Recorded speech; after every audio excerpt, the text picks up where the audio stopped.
હો બેટા, શાક બની ગયું?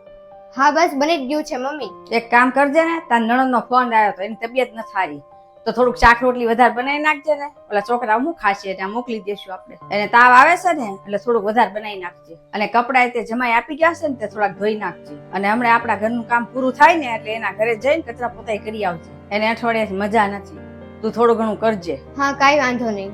હા, એવું લાગે ને તો થોડાક દાળ ભાત કરી નાખજે, બટેટાનું શાક કરી નાખજે. હા હું બનાવી નાખીશ.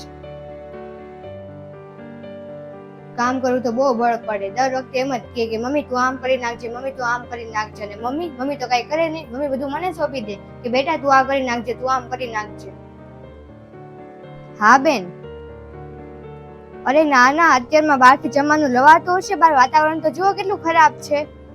તો પછી હું છે ને જમવાનું બનાવીને આવશે ને, બધાનું જમવાનું બનાવીને ટિફિન લઈને આવી જઈશ, બધાને દઈ દઈશું. બહારથી તમે કઈ નહીં મંગાવતા. હા અત્યારે લવાતું છે બહારનું.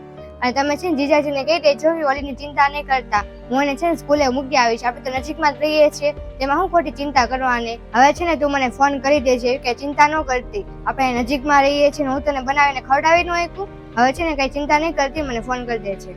હા કાંઈ વાંધો નહીં.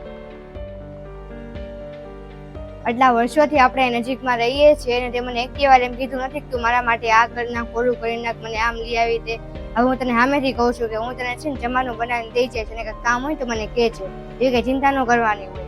હા કાંઈ વાંધો નહીં. એ હાલ્યો મૂકું.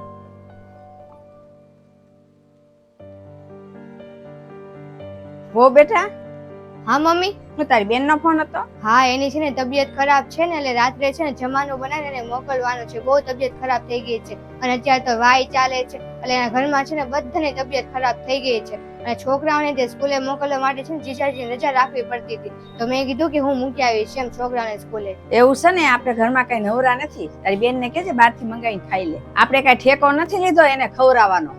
બહારથી લઈને તારી બેન ખાઈ લે. દર વખતે કઈ બેનને ન કહેવાનું હોય. નજીક હોય તો શું કઈ આપણે જ કરવાનું હોય? મમ્મી મારી બેન છે ને કેટલા સમયથી કેટલા વર્ષોથી આપણે નજીકમાં રહે છે. આટલા વર્ષો મેં કોઈ વાર કીધું છે કે તું મારી માટે આમ કરી નાખ, ઓલું કરી નાખ, પેલું કરી નાખ? કીધું હોય તો તમે મને કહો. કોઈ દિવસ એને નથી કીધું. અને જ્યારે દીદી તમને કઈક કામ કરવાનું કહે ને તમે મને તરત કહો છો કે આ કામ કરી નાખ, ઓલું કામ કરી નાખ, દીદીએ કરવાનું કીધું છે. આમની બેન બેન, મારી બેન બેન નહીં મમ્મી. અને આજે પહેલી વાર મારી બેને મને કઈક કીધું છે. અને એ તો મને જમવાનું બનાવવાનું કીધું નહોતું. એને મને ખાલી એમ કીધું હતું કે અમે બહારથી જમવાનું લાવીએ છીએ, તબિયત ખરાબ છે. એટલે મેં એને સામેથી કીધું કે હું જમવાનું બનાવીને આપી જાઉં છું એમ. અને દીદી મને જયારે છે ને બે દિવસે કામ સોંપે છે ને, જયારે તમે મને કામ કરવાનું કહો છો ને, ત્યારે હું કઈ બોલતી નથી, નાઈ નથી પાડતી. તમે જેમ કહો ને હું કામ કરી નાખું છું. અને જયારે આ વખતે મારી દીદી પહેલી વાર કીધું ને ત્યારે તમે મને ના પાડી દીધી. સાચી વાત છે તારી. તારી બેન આ નજીક રહેશે ને તો તારી ફરજ બને છે. ટિફિન બનાવીને તું ટિફિન મોકલી દેજે. બધાને છે ને પોતાની દીકરીનું સારું લાગે ને સારું દેખાય.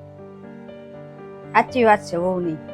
વહુની હશે ને, હું મારી દીકરીનું કામ સીધું છું ને રસ્તા મોઢે કરી નાખીશ. કાંઈ કોઈ દી બોલતી નથી, કોઈ દી નાય ન પાડે કે એમય ન કે તમે કરી નાખજો, હું નહીં કરું એમય.